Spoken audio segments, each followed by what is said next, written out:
Fala pessoal, bom dia, boa tarde, boa noite. Mais uma semana aí trazendo os informativos sobre o mercado de pecuária, né? Mercado de pecuária, mercado de grãos.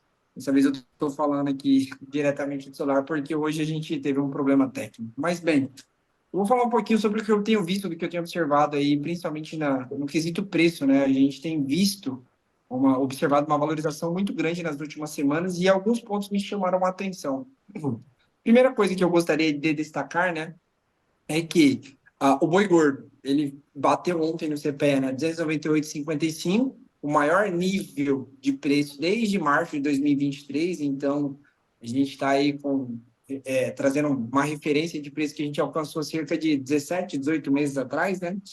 E, além disso, quando a gente fala de outros indicadores, né, a carcaça casada atingiu o seu maior preço, e aí sim, um pouco mais, que chama um pouco mais de atenção, a carcaça casada batendo o maior preço desde julho de 2022, encostando nos R$ 20, na verdade, né? A gente já está vendo aí ela ultrapassando a casa dos R$ 20, o preço da carcaça casada. E quando a gente vai avaliar o boi gordo em dólares, ele atingiu o maior preço desde julho de 23, e o bezerro, que ontem bateu R$ 2.158 no indicativo CPEA, o maior patamar desde agosto de 23. Então, acho que, de maneira geral, o movimento de alta ele está acontecendo para todos os elos da pecuária, inclusive, e aí um grande ponto, para o varejo. O varejo, se a gente for pegar o indicador do IPCA do mês de setembro, a gente teve uma forte alta dos preços ali, né, no IPCA, e a carne bovina, né, foi uma das motivações, digamos assim, para que o IPCA viesse aí com alta, né? A gente viu, obviamente, outros quesitos de valorização, outros indicadores performando positivamente, porém, todavia, entretanto, acho que a carne bovina surpreendeu positivamente, mas de certa forma a gente já esperava esse movimento diante da alta da carne no atacado. Então, se a gente pegar aí uma alta de 2% para a carne bovina no IPCA, tem como referência, em grande parte, o que aconteceu com o boi gordo e o que aconteceu com a carcaça. O mercado está repassando essa alta, repassou em setembro e deve continuar repassando uma alta agora em outubro. Então, a gente continua a ver esse repasse, esse aumento de preços e como o mercado interno vai lidar com esses preços maiores. Né? Uma coisa é você negociar a carne bovina a R$ 39 no varejo paulista, que era a média de preço que a gente tinha até ali o mês de agosto. Outra coisa é agora começar a encostar nos 42, nos 43, nos R$ 44, que é quando o varejo vai começar a repassar esses aumentos de preço. Então, chama a atenção que a gente tem tido, obviamente, essas variações positivas, né, essas valorizações para todos os elos da cadeia pecuária, mas isso, uma hora ou outra, vai reverberar, e acho que já está reverberando, sobre a ponta final, né? O varejo, ele, como é que ele vai ser. E um ponto que eu gostaria de comentar também é que a gente tem visto uma valorização muito grande, porém, o mercado, principalmente quem está operando os contratos futuros aí de boi gordo, a gente começou a ver uma movimentação um pouco mais conservadora, digamos assim, de quem está na bolsa, né? Então, você começa a ver, principalmente pelo volume de opções, que as puts ganham mais corpo, né? Tem ganhado maior participação sobre o total ali de opções do que as calls. Então, o mercado ele está se posicionando mais, digamos assim, se protegendo contra a alta, e obviamente isso está correlacionado ao fato de que subiu muito intensamente, né? Então, você começa a se proteger contra a queda de preços. Então, o mercado está se posicionando, de certa forma, contra essas quedas de preço de uma maneira mais robusta agora, né? A porcentagem de put sobre as calls atingiu aí o maior nível dos últimos meses, né?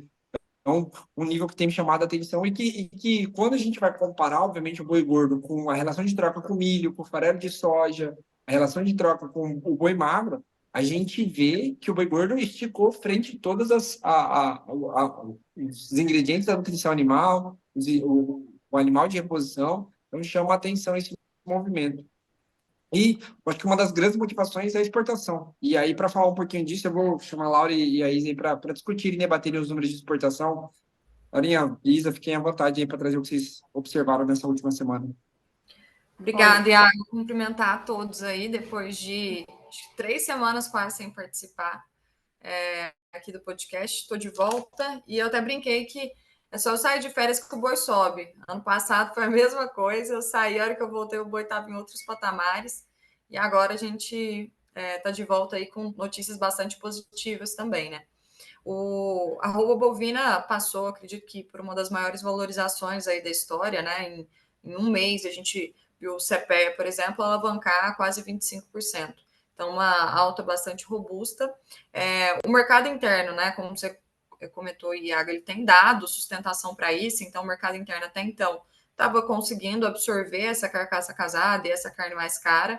Essa carne está, de fato, agora chegando para o consumidor final. Ontem mesmo eu fui no supermercado e eu estava observando a relação de troca de carne bovina com frango, né? Pensando em uma carne, um peito de frango, que é considerado uma carne, um corte bom, né, do frango, e um corte bom também, né, um contra, um filé mignon ali da carne bovina. E hoje você consegue comprar cerca de 4 vezes, perdão, o mesmo o volume de carne de frango em relação a um quilo de carne bovina. Né? Então, a competitividade hoje de outras proteínas animais está ficando mais interessante justamente porque essa carne bovina está ficando mais onerosa para o consumidor final. E a gente tem observado aí no mercado, né, encontrar, pelo menos essa semana, aí, uma certa resistência. Tem uma correlação, né, com a queda de energia no estado de São Paulo também, que acaba fazendo com que a população não consiga adquirir essa carne, né? Então, se eu não tenho geladeira em casa, como que eu vou comprar carne para estocar? Então, isso tem, acredito, um impacto também, mas essa semana já soltaram alguns rumores aí de que a carne bovina estava encontrando uma maior dificuldade, né, de escoamento no mercado doméstico, o que é típico também de uma segunda quinzena, né? Segunda quinzena, geralmente, a gente vê o consumo doméstico dar uma arrefecida aí. Então, tá, por enquanto, dentro da normalidade e o mercado bastante firme e otimista. Tanto o doméstico, né? Tem algumas questões aí do mercado doméstico que vem agora pairando, né? Mas nada que leve ainda a um pessimismo de escoamento de carne bovina no mercado interno. Acredito que por enquanto não. Mas quando a gente olha para a exportação, o cenário é mais positivo ainda, né? A gente vem com as exportações que foram muito interessantes em setembro. Eu vou deixar para a Isa comentar os números certinhos, mas que foram muito interessantes em setembro e que continuam bastante interessantes agora nesse mês de outubro. Nós passamos aí pela Golden Week, né? Que é um feriado bastante relevante para a China, né? Um dos feriados mais relevantes ali na China, a gente pode pontuar, né? Principalmente aqui para a gente, seria a Golden Week, que aconteceu, né, nesses últimos dias, e o Ano Novo Chinês, que acontece ali no início do ano. Esse ano vai acontecer dia 29 de janeiro, salvo engano. Então, a gente passou por esse feriado, depois pode acontecer, né, de dar um esfriamento do mercado, assim como acontece aqui no Brasil também, né, depois que a gente passa por um período comemorativo muito grande ali, como acontece no final de ano, depois o mercado dá uma esfriada. Então, tinha-se essa especulação de que talvez o pós-Golden Week, né, pudesse acontecer um esfriamento do mercado, mas não é isso que está acontecendo, pelo menos nos embarques. Quando a gente já fala em novos negócios sendo realizados, aí já tem algumas especulações de que os chineses não estão aceitando pagar tanto mais.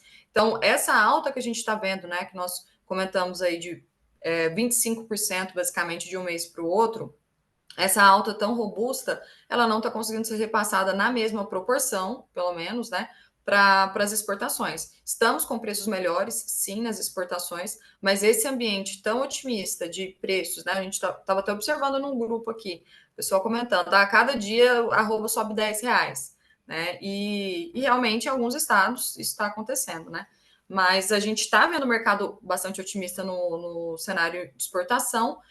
O mercado alavancou altas também, os preços melhoraram, mas agora pareceu dar uma travada. Então, acho que são pontos que a gente tem que levar atenção, né? Esse boi caro, ele vai gerar uma carne cara, tanto para o mercado doméstico quanto para a exportação. Então, acho que é um ponto que talvez a gente tenha que ficar um pouco atento aí para os próximos dias. Mas até então, acho que não tem nem o que comentar, né? O cenário está realmente muito firme, mercado físico, mercado futuro, diferencial de base estreitando bastante. A gente vê praças, por exemplo, como Mato Grosso, Goiás, até mesmo Tocantins, com diferencial de base até próximos de 5%, 6%, a depender da região, né?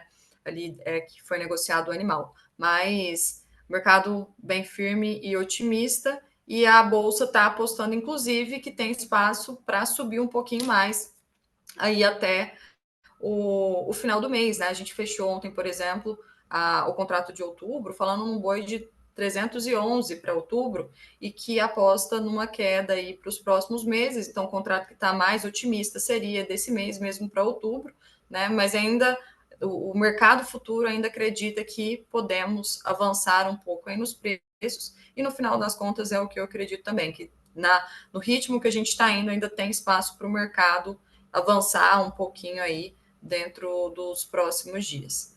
Mas eu acho que meu ponto de vista é esse, aí eu passo para a Isa também. O Iago, não sei se tem mais algum ponto para comentar, mas senão eu passo para a Isa falar das exportações também. Então, olhando para os números, né, das exportações, se a gente pegar setembro, que foi o nosso novo recorde, com 200, quase 252 mil toneladas, a gente vê, que a Laura até comentou da China, que a China deu um salto nas suas importações. O gigante asiático aí importou cerca de quase 136 mil toneladas em setembro, que foi um salto de 26% a mais do que o registrado em agosto. Então, você vê que os chineses, eles estavam diminuindo isso, as compras, e agora eles deram uma acelerada em setembro.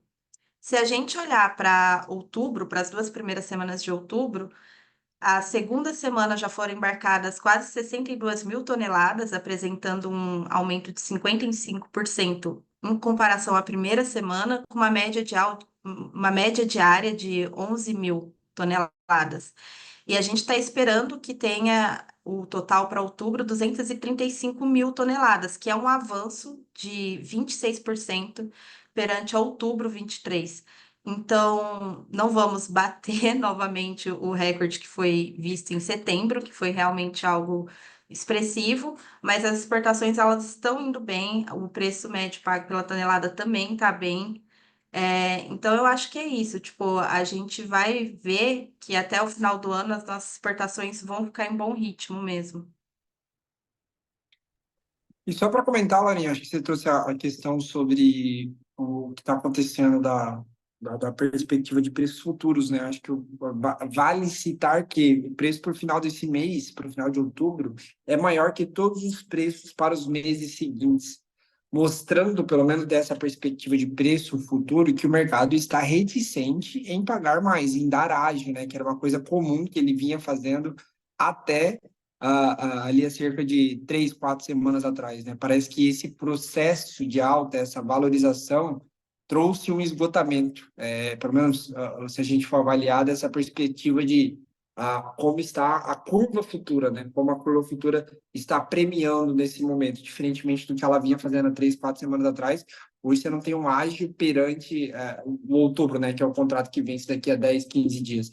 Então, me chama a atenção esse movimento também, ou talvez o esgotamento desse movimento de alta. A gente, quando avalia os indicadores técnicos, enxerga isso também. Então, no final do dia, me chama a atenção essas movimentações para a gente ficar de olho, principalmente da perspectiva de trava e tudo mais.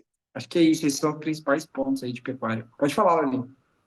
Eu acho que é muito ligado também essa curva, né, do futuro, talvez até um pouco atípica, né, porque novembro e dezembro, na verdade, são os meses que historicamente nós observamos os melhores preços do ano, estimulado pelo consumo do mercado doméstico. Tem a questão de sazonalidade, ainda que nós temos uma oferta pouco menor de animais de pasto, né, apesar da chuva já ter chegado nesses períodos, você ainda não conseguiu fazer com que os pastos se recuperem ao nível de fornecer esse alimento para o animal e o animal engordar e recuperar peso a ponto de ser abatido. Então acaba que esse período de safra ele perdura, né, até o novembro e dezembro e cai com um aumento da demanda doméstica. E aí, por consequência, a gente observa preços mais interessantes no final do ano. E agora o outubro tá vindo como os melhores preços, né? Até se a gente pega mudando o histórico, né? Se a gente olha para um histórico de alguns anos atrás, o outubro era característico como até o melhor, se não um dos melhores preços, e é até hoje. Mas de um tempo para cá, por esse estímulo, acredito, a demanda, a gente tem visto novembro e dezembro até se sobressaírem na maioria dos casos, e não é isso que a Bolsa está propondo atualmente. Eu acredito que isso está muito ligado à questão de confinamento, né? Tem se falado bastante aqui já em relação ao confinamento, a rentabilidade do confinamento que está muito interessante, isso levaria a uma possível saída de um volume maior de animais, né, no futuro e levaria à queda de preços. E um outro ponto também é essa questão do mercado doméstico, né? Acho que então são as duas questões que o mercado tem falado assim de receios e de medos aí para os próximos meses, é que o mercado já subiu muito, essa valorização, esse movimento de alta tão robusto em um período de tempo curto não é algo comum de se acontecer, né? É algo atípico, assim. E chega um momento também que esse movimento, tanto de baixa quanto de alta, ele cansa, né? Então, acho que os pontos de hoje a gente está vendo esse mercado mais, vou falar mais negativo, né? Mas não tão positivo ou não mais positivo do que o outubro. Acho que está ligado a essa questão do confinamento, né? Esse ponto do mercado doméstico também, dessa carne cara que está chegando para o consumidor final. E eu acho que é isso, assim, só para salientar os pontos que estão levando o mercado a acreditar que nós não vamos ter um novembro e um dezembro melhores de preços, né, com preços em continuidade de alta, sendo que a gente tem um estímulo ao consumo interno pelas festas de final de ano. Show de bola. Acho que esses comentários aí são. Acho que vale ficar atento, né? Eu tava pegando aqui 5 meses, né? Um intervalo de 5 meses, que é o que, se a gente pegar de junho, quando batemos a mínima até agora, né? Eu fiz esse histórico, né? O quanto varia normalmente em 5 meses. E a variação que a gente tem atual vai dar em torno aí de 36, 35%, que é basicamente a segunda maior da história do intervalo de 5 meses. A última vez que isso aconteceu foi em 2019, que subiu 37%. E, se a gente pegar o que aconteceu depois desse mês, que subiu 37%, foi que o preço, depois de bater essa máxima, caiu 10%. Se cair 10% agora, frente a esses R$ 300, a gente está falando de 1,270 em novembro. Mas aí é tudo conjectura, tá, pessoal? É tudo possibilidades. Enfim, vou passar a bola aqui para o pessoal de grãos falar um pouquinho. Mas, Stefano, bola tá contigo aí, comentar um pouquinho do que está acontecendo no mercado de grãos. Vamos lá, ainda a gente teve aí principalmente desde a semana passada, aí um movimento negativo de Chicago que vem caindo de forma mais expressiva, né, nesse início de semana, muito em função dessa perspectiva sobre o clima aqui no Brasil, registro de chuvas ainda bastante irregulares, né, principalmente aí em regiões produtoras, o plantio da soja ainda está bastante atrasado, né, se a gente pegar a nível Brasil. Hoje a gente tem 9% da área plantada, era para a gente ter um número ali pelo menos próximo a 14, 15%, olhando para a média histórica. Quando a gente vai olhar estado de Mato Grosso, né, ele iniciou a semana ali com perto de menos praticamente 10% da área concluída em plantio, historicamente era para estar ali na casa de 25, 30%, então tudo isso é reflexo ainda dessas primeiras 2 semanas aí de outubro, que foram trazer chuvas minimamente satisfatórias agora nessa virada aí, a partir do dia 10, entre o dia 10 e o dia 14, mas ainda, né, a gente nota bastante irregularidade, principalmente nas regiões mais ao norte do país, mas as previsões estão indicando uma situação satisfatória para essa segunda quinzena, do mês de outubro, né? Enquanto isso, a grande dúvida que vai ficando no interior do país é em relação ao calendário das culturas posteriores, né? Se a gente pegar o calendário do algodão, que seria plantado pós-soja, esse já está de alguma forma contaminado, né? A gente já ouve aí algumas indicações dos grandes plantios, das grandes empresas, grandes produtores que usam algodão, talvez deixando de cultivar a soja e já partir para um plantio lá para o final de novembro, início de dezembro para o algodão. A mesma coisa, começa a ter aí uma revisão sobre a estratégia sobre o milho segunda safra, talvez o pessoal também deixando, né, talvez isso de forma mais marginal, deixando de plantar a soja para entrar com o milho já agora, provavelmente aí em novembro, dezembro também. Então ainda tem um certo embaraço, né, como que vai ficar essas definições, mas é óbvio que o atraso de chuva ele encurta essa janela de plantio que a gente tem que olhar aí para essas próximas 2 semanas e meia, né? Quanto que o Brasil e principalmente Mato Grosso vai conseguir plantar de área de soja dentro do mês de outubro. para salvar a área de milho. Isso ainda traz um olhar lá para frente, né? Como que vai ser a colheita em fevereiro? Se for com muita chuva, isso pode impactar ainda também na janela do milho segunda safra, que vem com uma ideia inicial aí de algumas dúvidas. Então, o mercado para a soja, ele olha para um cenário mais confortável, né? Esse atraso de plantio não necessariamente reduz aí a percepção sobre a safra, embora já tenha aí essas irregularidades, já começam a chamar a atenção em algumas regiões sobre algum potencial inicial sendo prejudicado, mas como um plantio ainda que está bastante atrasado, tem muita coisa da safra de soja para rodar ainda. Mas para o milho vai ficando essa dúvida no mercado, né? A gente viu o cereal na B3 recuar de forma mais intensa nesses últimos dias, nesses últimos dias também, devido a essa melhora do clima, né? Uma melhora da percepção para a segunda safra 2025. Alguns fatores ainda, né? Esse fator ainda vai continuar tracionando, vai continuar dando sustentação ao mercado físico pelas indefinições que a gente vai ainda observar ao longo da definição do que vai acontecer com o milho segunda safra 2025. Então, uma tendência ainda de que o mercado não vai dar plenas condições aí, vai reduzindo a sua capacidade de correção mais para frente, por mais que a gente veja que as exportações estão performando aí é, num nível bem abaixo do ano passado, né? Se a gente pegar de janeiro a setembro, esse ano a gente exportou 24 milhões e meio de toneladas. Ano passado a gente já tinha exportado mais de 34 milhões de toneladas. Então, uma diferença bem significativa e esse volume ele acaba ficando aí aqui disponível para o mercado doméstico. E com uma perspectiva também de produção de primeira safra menor, a gente tende a ver um mercado que vai trabalhar de forma mais tensionada, da mão para a boca, e aí, né, olhando principalmente o preço do milho para os compradores que está estimulante, né? A alta do boi gordo, os preços do frango, do suíno, né, de todas as cadeias de proteínas, o milho está num patamar de relação de troca ainda bastante barato. Então, isso acaba ajudando a segurar e dar mais potencial extração aí para o preço do cereal.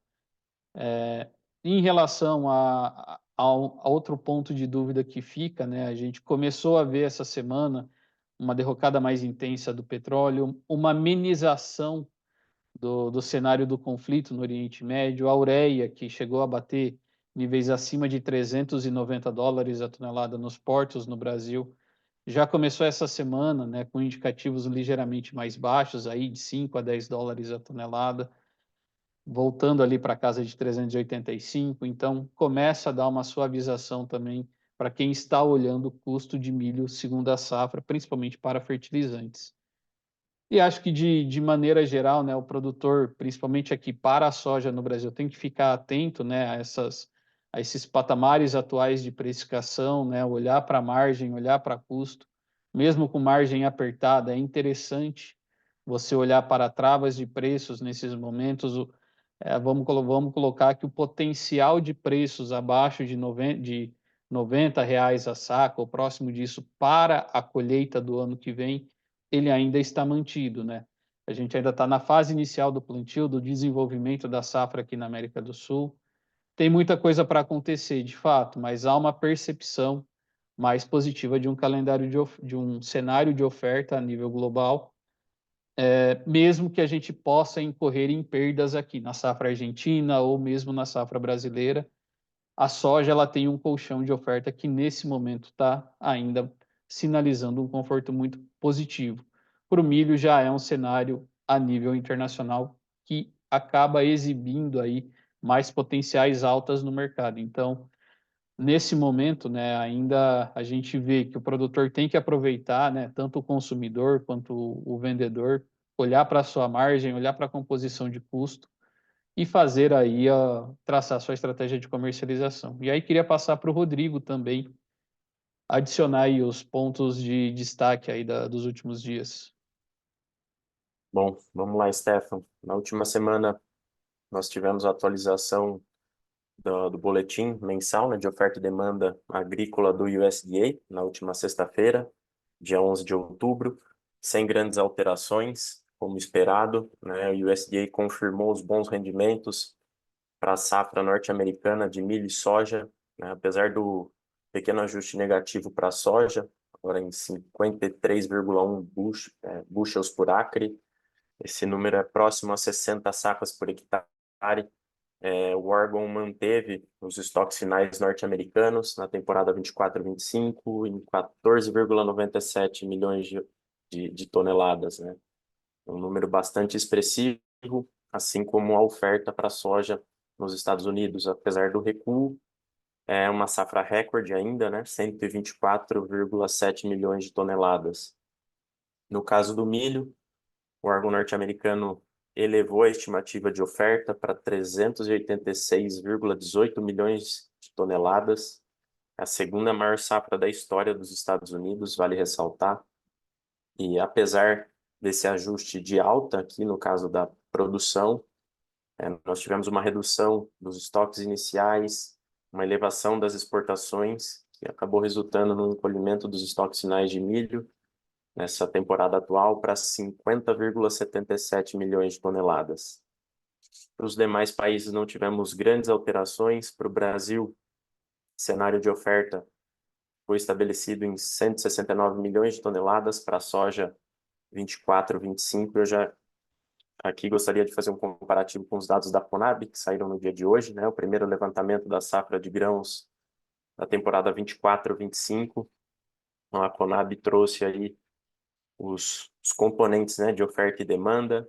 Para a soja, né, como eu disse, já fazendo esse comparativo com o dado do USDA, a produção em 24, 25 ela está um pouco abaixo do Departamento de Agricultura dos Estados Unidos, né? A Conab traz 166,05 milhões de toneladas, enquanto o USDA trouxe 169 milhões de toneladas novamente. O programa de exportação aqui sim já está mais próximo um ao outro, né? A Conab traz 105,54 milhões de toneladas, número aí bem acima do programa em 23, 24. Agora, para o milho, na Conab, no dia de hoje, né, pela manhã, trouxe também os dados oferta total, né, considerando as três safras em 24, 25, produção total atingindo 119,74 milhões de toneladas. A produção do milho safrinha, a Conab colocando em 94,63 milhões de toneladas, né, um número superior às 90 milhões de toneladas, ficou aqui em 23, 24.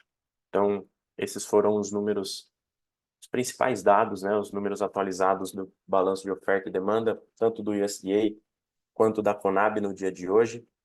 Em termos de precificação, como o Stefan pontuou, até o fechamento da última semana, né, no dia 11 de outubro, nós observamos quedas para os futuros, tanto de soja quanto de milho, né, para o complexo soja também. Quedas, no caso do farelo, superiores a 4%. Para a soja, a gente observou queda superior a 3%, combinando todos esses fatores, né? Melhora das previsões climáticas para a América do Sul nessa segunda quinzena de outubro e demais fatores, né? Nós não tivemos o reporte do USDA no dia de ontem, do avanço da colheita, mas provavelmente no dia de hoje, colheita dessa safra recorde que eu comentei dos Estados Unidos, ela deve estar atingindo a casa dos 70%. Até a última semana, o dado mostrou, né, um ritmo bastante acelerado, então essa combinação de uma colheita acelerada, né, junto a uma safra recorde, tende a pressionar esses preços para baixo. Cotação soja Chicago na tela agora a 10 e 13 dólares o bushel, seguindo em clara tendência de baixa. Lembrando que esse mesmo contrato, março 25, no encerramento de setembro, né, no dia 30 de setembro, ele chegou a atingir a referência dos 11 dólares o bushel e agora na tela próximo aos 10. Inclusive é uma região de suporte que a gente está observando aqui no curto prazo, né, a referência dos 10 dólares o bushel. Milho dezembro, que representa a entrada da safra norte-americana, também registrou queda, né, na última semana, como comentado, deu continuidade a esse viés negativo no início da semana. Na tela agora, negociando a 4,03 dólares o bushel. E aqui um cenário pouco mais firme, né, para o milho na B3, também respondendo a forte demanda interna. Acredito que esse movimento de alta do boi também tem dado uma certa sustentação. Analisando graficamente o vencimento mais curto, novembro 24, aqui na B3, ele segue mais lateralizado. Na tela agora, negociando a R$ 67 e R$ 67 a saca, né? Sem uma tendência definida no curto prazo, como eu comentei. Os vencimentos mais à frente, o janeiro, permanece acima do 70, né? R$ 71,09 a saca, e o março 25 a R$ 72,50 a saca. Com os vencimentos à frente um pouco mais firmes. Mercado doméstico fortalecido. No dia de ontem, o CPEA Milho Campinas veio a 67,81. Até puxei aqui no histórico do CPEA, histórico de preços, é o maior patamar desde 12 de janeiro desse ano. Então, milho aí renovando importantes patamares no mercado físico. E soja Paranaguá, né, o indicador CPEA também no dia de ontem veio a R$ 141,40 a saca. Pequena valorização frente à segunda-feira anterior. Acho que esses eram os principais pontos. Esqueci de comentar só o posicionamento dos fundos, que a gente sempre atualiza. É um dado um pouco atrasado, né, se a gente observar esse movimento de preços, mas o CFTC ele contabiliza, ele traz o reporte na sexta-feira e diz respeito até a terça-feira anterior, né? Então, no caso aqui, é o posicionamento até o dia 8 de outubro, e a gente observou uma forte recompra por parte dos fundos, né, tanto em derivativos de milho quanto de soja. Milho após o saldo vendida de menos 23.729 contratos até o dia 8, né, a posição. Uma forte recompra, aí, mais de 40 mil contratos na última semana. Para a soja, o saldo vendido também é de menos 21.798 contratos, também até o dia 8 de outubro. Lembrando que esse dado diz respeito à soma entre futuros e opções, né? Não é só sobre contratos futuros. Esses foram os principais pontos. Como comentado nas últimas reuniões semanais nossas, o mercado de boi sem grandes alterações segue em clara tendência de alta, né? Não temos uma referência de preços para cima. Hoje renovou máxima, falando do outubro, né, a R$ 313 a arroba. Na tela agora 310. Caso volte a recuar, pode testar como suporte a referência dos 300, 301,15 reais a arroba. Acho que é isso. Show de bola, legal. Muito obrigado mais uma vez. Acho que é isso, pessoal. Mais algum comentário? Beleza, É Que é isso, então. isso. turma. Bora para Valeu. semana. Bora para semana. Valeu, turma. Obrigadão mais uma vez. Uma boa semana para todo mundo. Tá, gente? Valeu, Bom pessoal. Boa trabalho. Obrigadão, semana. pessoal.